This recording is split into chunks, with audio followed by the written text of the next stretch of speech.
നമസ്കാരം. മലയാളി വാർത്തയിലേക്ക് സ്വാഗതം. പുറത്തുവിടാൻ ഉത്തരവിട്ട ഹേമ കമ്മിറ്റി റിപ്പോർട്ടിലെ കൂടുതൽ പേജുകൾ പൂഴ്ത്തി സർക്കാർ. 5 പേജുകളിലെ 10 ഖണ്ഡികകളാണ് മുന്നറിയിപ്പില്ലാതെ സർക്കാർ ഒഴിവാക്കിയത്. 49 മുതൽ 53 വരെ പേജുകൾ അധികമായി ഒഴിവാക്കിയതായാണ് റിപ്പോർട്ടിൽ കണ്ടെത്തൽ. ഈ പേജുകൾ ഒഴിവാക്കുമെന്ന് അപേക്ഷിച്ചവരെ അറിയിച്ചിരുന്നില്ല. ഏറ്റവും ക്രൂരമായ ലൈംഗികാതിക്രമ വിവരങ്ങൾ ഉൾപ്പെട്ട ഭാഗങ്ങളാണ് ഒഴിവാക്കിയത്. വിവരാവകാശ commission doctor A Abdul Hakeem 21 ഖണ്ഡികകൾ ഒഴിവാക്കാനാണ് നിർദ്ദേശിച്ചിരിക്കുന്നത്.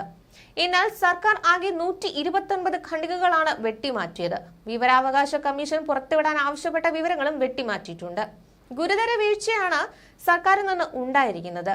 വിവരാവകാശ കമ്മീഷൻ പുറത്തുവിടരുതെന്ന് നിർദ്ദേശിച്ച ഭാഗങ്ങൾ സർക്കാർ പുറത്തുവിടുകയും ചെയ്തിട്ടുണ്ട്.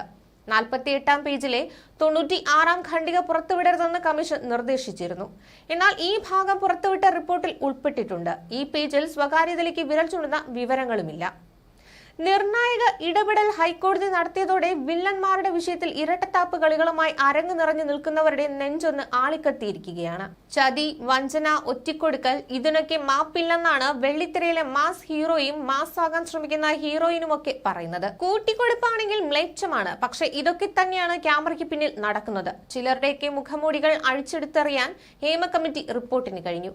അതിന് പേര് പറയണമൊന്നുമില്ല, വ്യക്തമായ സൂചനകൾ മതി. പരാമർശത്തിലെ പ്രമുഖൻ അല്ലെങ്കിൽ പ്രമുഖ ആരെന്ന് മനസ്സിലാക്കാൻ.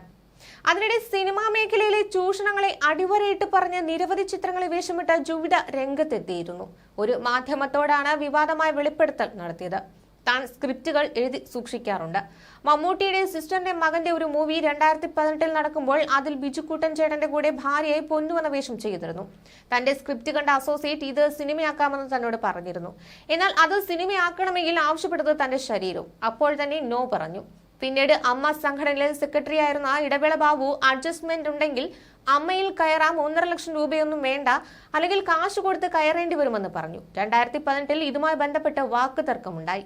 സിനിമയുടെ അവസാന പേര് ഇടവേള ബാബു അല്ലല്ലോ എന്ന് പറഞ്ഞായിരുന്നു ഞാൻ ദേഷ്യപ്പെട്ടത്.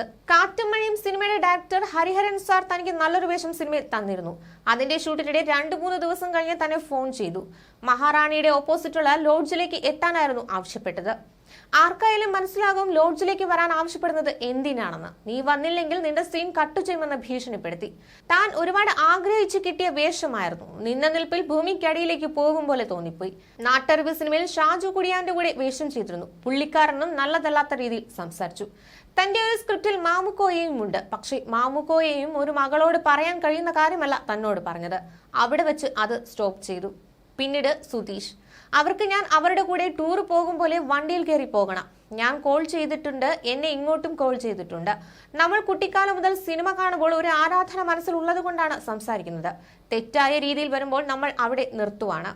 ഇത്തരത്തിൽ ഒരു പ്രശ്നം വരുമ്പോൾ തുടക്കത്തിൽ തന്നെ നോ പറയാനുള്ള കഴിവ് വേണം. അല്ലാതെ വലിയൊരു നടി ആയതിനു ശേഷം തനിക്ക് ഇത്തരത്തിലൊരു ദുരനുഭവം ഉണ്ടായി എന്ന് പറയുന്നതിൽ അർത്ഥമില്ല. അത്തരത്തിൽ വിട്ടുവീഴ്ച ചെയ്യാത്തത് കൊണ്ടാണ് കഴിവുണ്ടായിട്ടും പല ജൂനിയർ നടിമാർക്കും അവസരങ്ങൾ നിഷേധിക്കപ്പെടുന്നത്.